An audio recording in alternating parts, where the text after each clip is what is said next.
From Jacob, Overlord Klavan, my family and I were talking about the line between government and personal values. Where do you feel this line falls, if it even exists at all? Do you struggle with balancing your presupposed moral values and political philosophy? I don't, because, I mean, obviously it's something you sometimes have to work out, and sometimes it can be more complicated than other times. But your moral philosophy has to be a moral philosophy about what you're doing. This is why I don't understand some of the never-Trumpers, even never-Trumpers that I like David French, a guy I like and admire, and I respect his mind. I think he's not thinking clearly when he talks about character counts. Character counts, your character counts, my character counts to me, but the character of a politician only counts insofar as it affects politics. Character is fate for a person. My character will decide what I do and where I go. Donald Trump's character will decide what happens to him and where he goes. But in politics, policy is what matters. Policy is fate.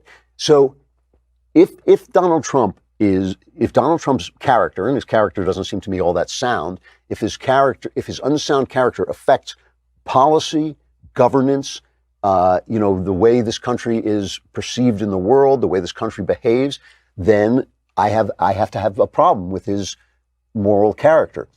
If it doesn't, if he's cheating on his wife, but his policies are sound, I don't care. I didn't care when Clinton did it. I cared that he suborned perjury. I cared that he, dragged everybody around him into the cesspit of his character.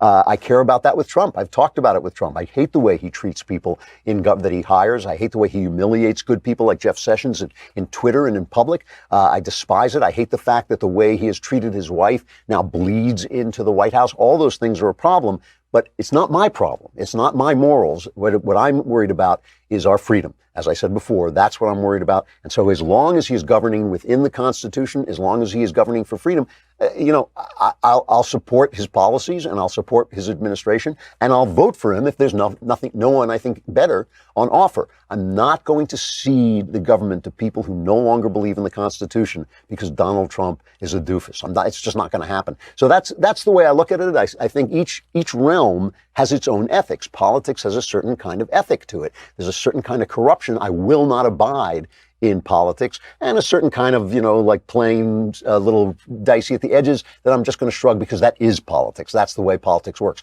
I'm not going to do it, but I'm not always going to condemn everybody who does do it because I know that politics is not beanbag. So that's the way I look at it.